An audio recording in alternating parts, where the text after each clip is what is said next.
전설의 스파이 스탈린의 제임스 본드, 그의 첩보가 세계 역사를 바꿨다. 안녕하세요. 여러분은 혹시 1941년 일본에서 발생한 세계 최고의 구소련 간첩 사건의 주인공인 리하르트 조르게라는 이름을 들어보신 적이 있으신지요? 오늘은 역사 속에 숨겨진 스파이 이야기로 제2차 세계대전의 판도를 바꾼 전설적인 구소련의 스파이 리하르트 조르게에 대해 말씀드리겠습니다. 러시아의 모스크바 중심에 있는 붉은 광장에서 멀지 않은 폴레자 예부스카야 지하철역. 이번 출구를 나오면 근처에 작은 공원이 하나 있습니다. 그 공원에는 제2차 세계대전의 전세를 바꾼 전설적인 소련의 스파이이자 역사상 세계 최고의 간첩이라 불리는 조르게의 동상이 있습니다. 이 동상의 바로 뒤 벽면에는 소련 연방의 영웅 리하르트 조르게에게 바친다 라는 글귀가 쓰여 있습니다. 또한 조르게의 출생지인 아제르바이잔의 수도 바쿠에도 그의 날카로운 눈매를 묘사하는 얼굴 조각상이 1981년 제작되어 있습니다. 조르게는 스파이는 죽어서도 이름을 남기지 않는다는 첩보계의 불문율을 깬 전설적인 인물입니다. 스파이계의 레전드 조르게는 1895년 10월 러시아 남부 카스피의 연안에 있는 아제르바이잔 수도인 바쿠에서 독일인 아버지와 러시아인 어머니 사이에서 태어났습니다. 어린 시절 바쿠의 유전회사에 다니던 아버지가 갑자기 직장을 관두게 되자 조르게의 나이 3살 때 가족과 함께 아버지의 고향인 독일 베를린으로 이주하였습니다. 이후 1914년 제1차 세계대전이 발생하자 조르게는 독일군에 자원 입대하여 전쟁에 참가하였지만 2차례에 걸쳐 부상을 입게 되어 제대하게 되었습니다. 제대 후 조르게는 베를린 대학과 함부르그 대학에서 경제학을 공부하였으며 1919년 정치학 박사학위를 받은 후 독일 공산당에 입당하였습니다. 이러한 조르게를 유심히 지켜보던 구소련의 정보기관이자 KGB의 전신인 국가보안위원회가 조르게를 스파이로 포섭하였고 조르게는 은밀히 러시아로 잠입하여 러시아 정보기관인 국가보안위원회 안가에서 암호통신 운영, 연락 방법 등 스파이가 되기 위한 기본교육을 받았습니다. 조르게는 스파이 교육 이수 1920년에서 1924년간 독일로 돌아와서 일시 체류하면서 활동가장을 하였고 1924년 말 모스크바로 복귀하여 국가정치부의 정보분석가로 근무하다가 1929년 소련군의 군사정보기관인 군정보총국 즉 GRU로 이동 배치되었습니다. 이후 GRU의 명령에 의해 독일로 다시 돌아가서 신문기자로 위장 취직하여 신분을 가장하였습니다. 1930년 조르게는 독일의 신문사 특파원으로 신분을 가장하여 중국 상하이 거점으로 이동, 첩보활동을 하였습니다. GRU는 1930년대 초 일본의 만주 진출 등 동북아 정세가 불리하게 되자 조르게에게 일본으로 침투할 것을 명령하였습니다.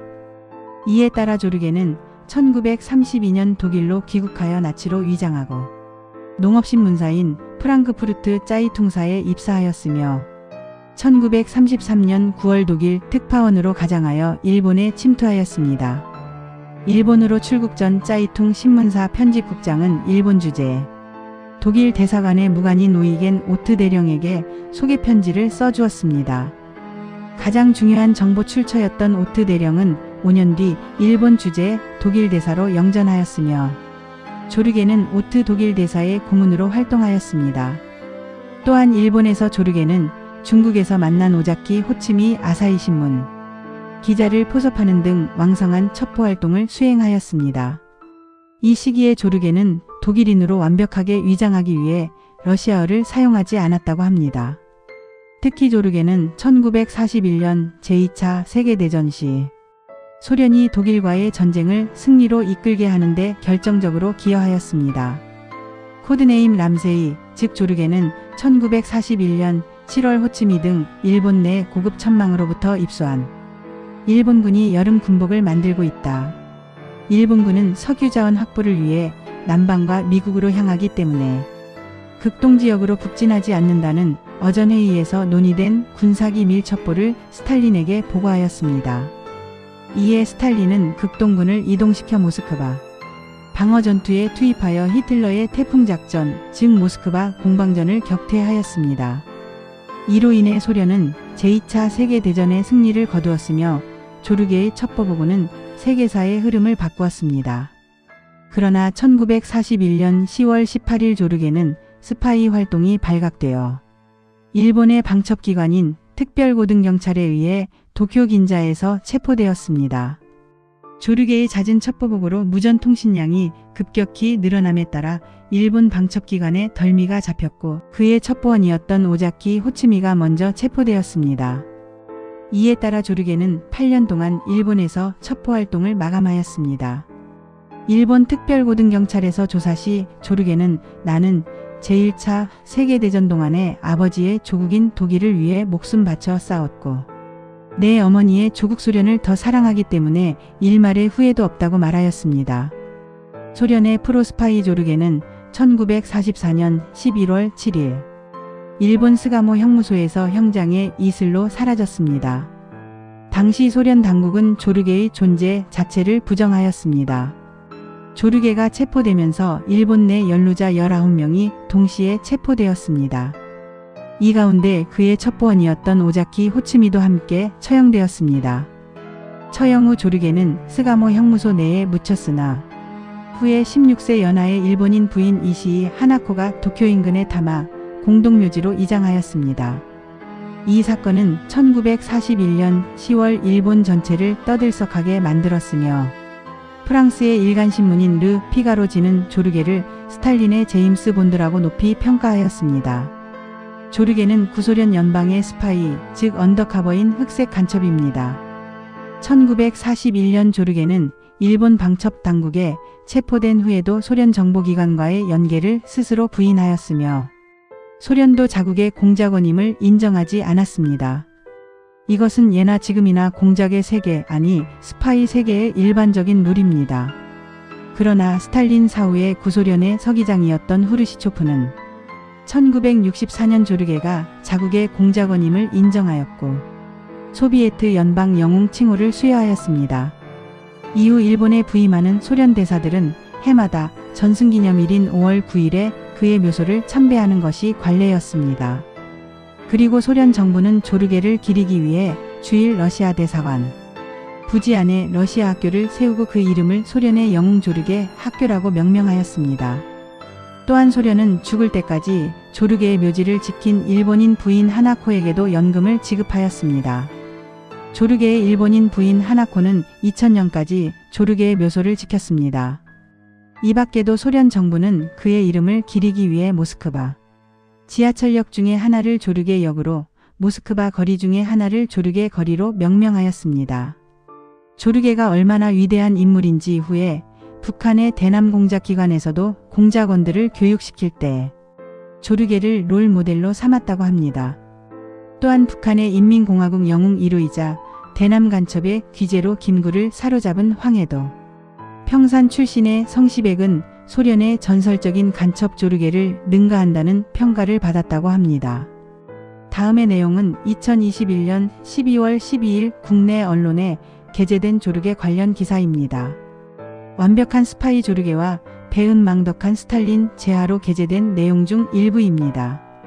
2021년 5월 9일 러시아 전승기념일을 맞아 일본 도쿄 인근 타마 공동묘지에서 미하일 갈루진 러시아 대사와 독립국가연합 외교공관 수장들이 헌화했다. 독일의 프랑크푸르트 짜이퉁 신문사의 일본 특파원으로 위장한 신분으로 활동하다 77년 전 처형된 소련의 스파이 리하르트 조르게를 추모하는 자리였다.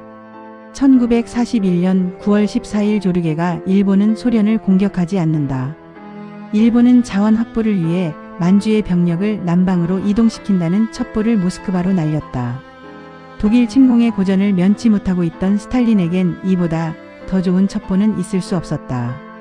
일본의 침공에 대비하여 극동에 배치하였던 병력 중 15개 보병사단, 3개 기병사단, 탱크 1700대, 비행기 1500대가 모스크바 전투에 투입되었다.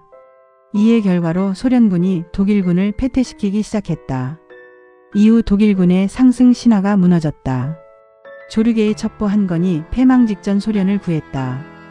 훤칠한 키에 다부진 체격, 갈색 곱슬머리와 아치형 짙은 눈썹, 푸른 눈동자, 카리스마 넘치는 눈빛. 사교계의 귀인, 독일인 아버지와 러시아인 어머니에게서 물려받은 조르게의 수려한 외모는 여성들의 경계심을 풀기에 부족함이 없었다. 조르게의 첫 러시아인 연인인 크리스티아네는 그를 만나는 순간 마음속 깊은 곳에서 억제되어 왔던 위험하지만 도저히 도망칠 수 없는 그 뭔가가 깨어났다. 마치 번개가 한순간 나를 관통한 것 같았다고 해고했다. 조르게는 역사와 문학, 철학, 정치학에 관심이 많았으며 베를린과 킬 대학에서 경제학도 공부했다. 또한 함부르크 대학에서 정치학 박사학위도 취득했다. 독일어를 포함하여 프랑스어, 영어, 러시아어, 중국어, 일본어 등 6개 언어에 능통했으며 일본 특파원으로 신분 이장할 당시 서재에는 코지키, 일본서기, 겐지모노가타리 같은 고전을 포함해 1000권에 가까운 일본 서적이 꽂혀 있었다. 그러나 1941년 10월 18일 일본의 방첩기관에 의해 조르게가 체포되었다. 일본은 3차례에 걸쳐 스파이 교환을 제안했지만 소련은 조르게의 존재를 알지 못한다는 답변만 되풀이하였다. 소련에서 조르게를 기다려오던 첫 번째 부인 에카테리나 막시모는 KGB의 전신인 NKVD에 의해 독일 간첩으로 체포되었으며 5년형을 선고받고 수영 중 1943년 유배지에서 죽었다. 조르게는 1944년 11월 7일 일본 스가모 형무소에서 처형당하기 직전 세키군 고쿠사이 교산토 소비에트를 외쳤다. 이상은 신문에 보도된 기사 내용입니다. 앞서 언급한 바와 같이 조르게가 체포되기 전까지 관리한 일본 내의 공작원과 협조자들이 주요 기관의 요소에 포진되어 있었으며 거의 100명이 넘었다고 합니다. 구소련 군 정보기관인 GRU의 공작원으로서 세계사와 소련 역사의 진로를 바꾼 전설의 스파이 조르게의 이야기는 1961년 프랑스, 독일, 이탈리아, 일본의 합작으로 만든 영화 조르게씨 당신은 누구세요에서 재평가받았습니다.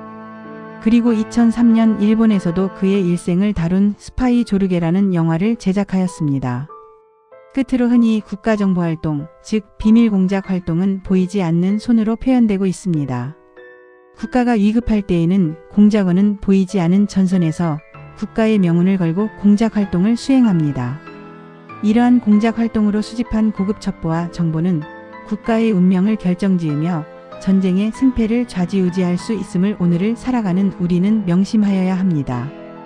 오늘 준비한 이야기는 여기까지입니다. 다음 시간에는 더욱 재미있고 흥미로운 세계 첩보활동 이야기인 공작방첩 히스토리로 찾아뵙겠습니다. 시청해 주셔서 감사드립니다.